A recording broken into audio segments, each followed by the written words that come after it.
कराया है और स्नान कराते हुए वस्त्राभूषण पहनाए हैं, वस्त्राभूषण राशि वस्त्राभूषण पहनाए। और जो है ना, जो वो पोटली थी ना चित्रों की, उसे बार बार अपने कपड़ों से ढक रहा है सुदाम। भगवान ने देख लिया था सुदाम संकोच के कारण, तुरंत ही खींच करके कहा, भैया भाभी की भेजी हुई सौगात को छिपा रहे हो। सुदामा की आंखों में आंसू आ गए। देख कन्हैया, तेरे अलावा कौन जान सकता है कि तुम्हारे देने के योग्य तेरे सुदामा का है क्या नहीं। मेरे भैया, मेरा ये सर्वस्व है। एक मुट्ठी दो मुट्ठी खाई। रुक्मिणी रोक दिया, रुक्मिणी हट जाओ, तुम नहीं जानती ये मेरा कैसा मित्र है, ये मेरा जैसा द्वारिकाधीश इसका मित्र होकर के भी इतने दिनों तक निर्धनता को ये स्वीकार अपने जीवन में करता रहा। कभी मुझसे कांक्षा कुछ नहीं की। रुक्मिणी से रुक्मिणी मेरा मन क्या कर रहा है, कितना लोग मैं अपने सुदामा को दे दूं, सुदामा की जो निर्धनता है उसे मैं स्वीकार कर लूं। बोलिए भक्त भगवान की जय। इसके बाद में कथा ये चलती है। फिर उनके चरणों को सब 16,108 रानियों से कहा, ले लो, ऐसे चरणों को छुओ, ऐसे चरण, ऐसे ब्राह्मण के चरणों का आशीर्वाद तुमको सौभाग्य को प्रदान करेंगे। बोलो राधे राधे। जो वंदनीय होता है उसे वंदन करना चाहिए, वंदन करना चाहिए, उनसे उनका भजन की तपस्या। सौभाग्यवती कहते कहते सुदामा का हाथ भी जो है थक गया। भगवान से कहने लगे, सुदामा कन्हैया लाला, कैसे द्वारिका की सब स्त्रियों को ले आए हो? नहीं भैया, तो कौन है ये? बोले भैया ये सब तेरी भाभी। अरे कन्हैया कितनी है लाला तेरी? कि 16,108। ओ कन्हैया एक बात बताए, कभी कोई लड़ाई झगड़ा तो ना हो लाला? बोले तेरे चरणन के आशीर्वाद से भैया सुदामा कुछ नहीं, बिल्कुल एकदम शांति से जीवन कट रहा है। बोले भाई यार कन्हैया, तू सदा को लीलाधारी है भाई, तेरी लीला को कोई जान नहीं पायो कन्हैया, तेरी लीला जग से न्यारी रे मेरे सावरिया गिरधारी है। वास्तव में तेरी लीला अलग ही है, कोई जान नहीं सकता, तू लीला पुरुषोत्तम है, तेरी लीला को कोई नहीं। फिर सब शाम हो जाती है, फिर सब पूरे समाज से कह देते हैं वो दोनों मित्र कि अब हमारे पीछे मत आना, भगवान श्याम सुंदर ने मना कर दिया। और दोनों मित्र एकांत में चले जाते हैं। सख्ये प्रियस्य प्रसेन संगत रंग संगति निवर्ततः प्रीतो विमुच्य दौदन्य नेत्राभ्याम करीक्षण। दोनों मित्र परस्पर पुरानी गुरुकुल की यादों में खो जाते हैं।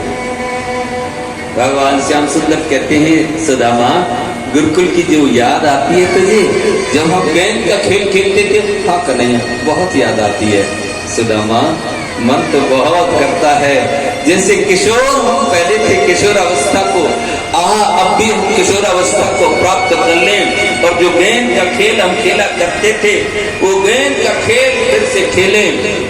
लेकिन अब तो जीवन सुदाम बहुत आगे निकल गया। बोले हाँ कन्हैया, अब तो जीवन बहुत आगे निकल गया, अब वो संभव नहीं है।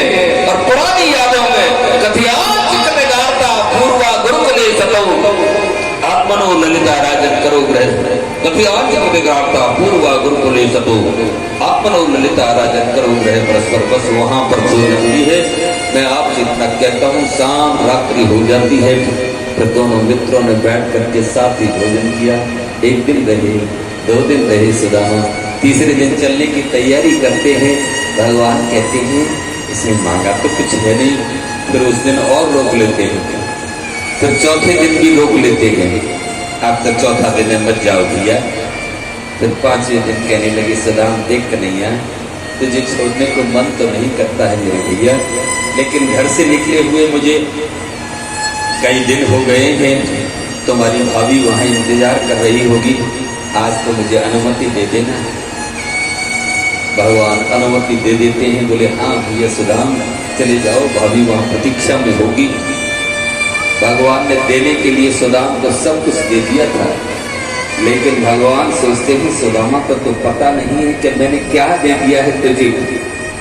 आप सुदामा की परीक्षा लेते हैं द्वारिकाधीश श्री कृष्ण योगेश्वर कृष्ण, और परीक्षा देते हैं स्वयं निष्काम कर्मयोगी सुदाम। ऐसा निष्काम कर्मयोगी ब्रह्मवेत्ता सुदाम, विरक्त इंद्रियार्थेषु प्रशांतात्मा जितेंद्रिय, ये परीक्षा और अंत में विजय श्री मिली थी। कौन को? सुदामा को मिली थी। भगवान के अंतःकरण में इस बात का संदेह हो गया कि मैंने जो वस्त्र आभूषण, राशि वस्त्र आभूषण सुदामा को पहनाए हैं, जो हीरा और पन्नाओं के जो कंठे, जो मुक्ता स्वर्ण के कंठे मैंने पहनाए हैं, शायद सुदाम इसीलिए मुझसे कुछ नहीं मांग रहा। तो जब इतना मेरे पास में माल है, क्यों कन्हैया से मांगू? लेकिन भगवान परीक्षा में उन आभूषणों को, उन वस्त्रों को भी उतरवा लेते हैं। कहते हैं कि देख सुदाम, ये राशि वस्त्र आभूषण है भैया, राजमहल में ही पहने जाते हैं। हाँ कन्हैया, लाला मोह तो इतने बाहर लग रहे हो, ले तुरंत मैंने उतार के, मेरे वो कुर्ता कहाँ है, फटा हुआ कुर्ता, और अपनी चद्दर को कंधे पर डाल करके हाथ में लकुटिया ऐसे ही लेकर के चल देते हैं। सुदाम और रुक्मिणी उनको पहुंचाने के लिए जाते हैं।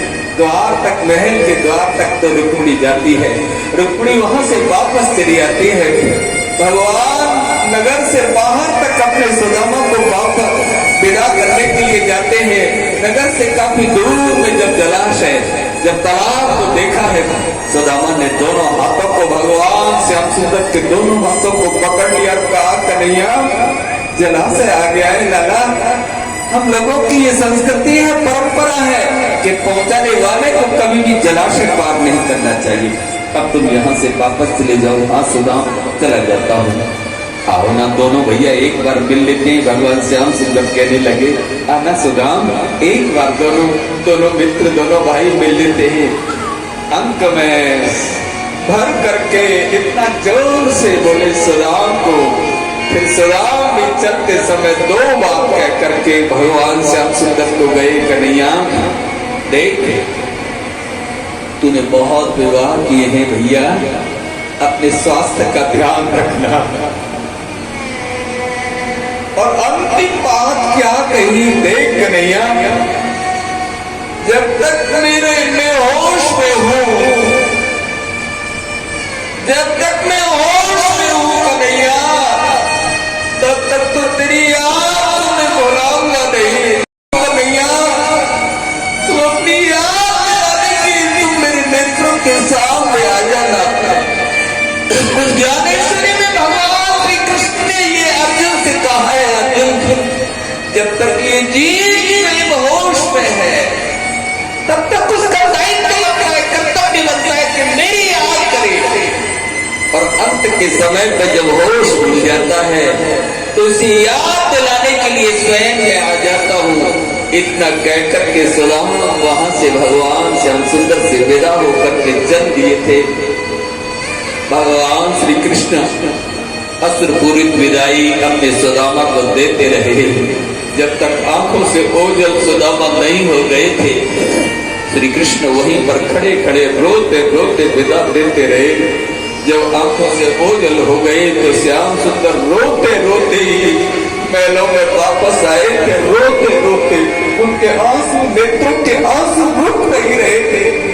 रुक्मिणी ने पूछा, स्वामी आपको क्या हो रहा है? भगवान आपको क्या हो रहा है? आंखों के आंसू क्यों नहीं रुक रहे? भगवान ने रुक्मिणी से कहा, रुक्मिणी तुम नहीं जानती ये कैसा मेरा अद्भुत मित्र है।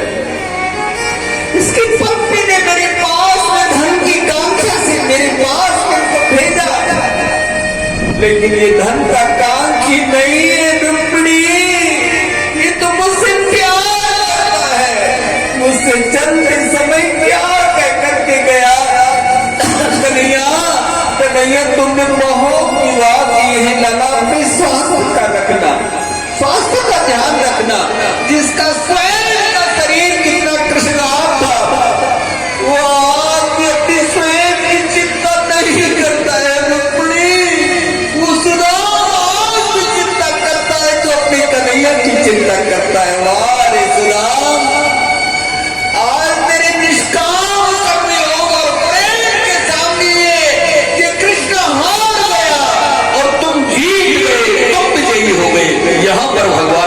अपनी पराजय को स्वीकार किया था, तुम जीत गए। फिर इसके बाद में सुदामा वहां पहुंचे थे। मैं आपसे निवेदन करूं मेरे भाई, सुदामा वहां जाकर के जैसे ही महलों को देखते हैं बहुत सूक्ष्म में कथा है, मैं कहता हूं। और जब देखा है तो महलों से अट्टालिका से उनकी पत्नी जो है दिव्य आरती का थाल सजा करके लाती है।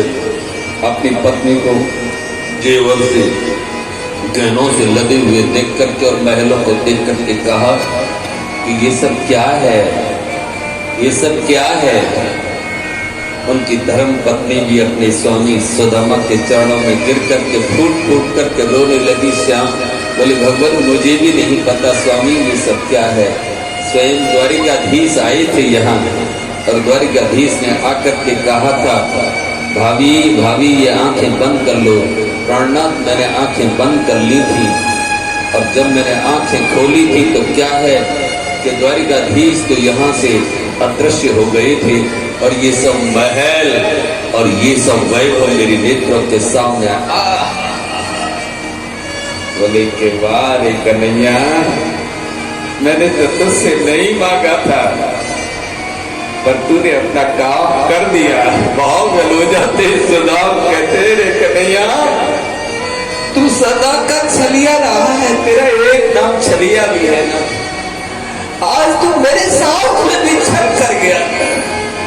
मैंने तो तुझसे धन नहीं मांगा था लेकिन तूने अपना काम कर दिया रे कन्हैया।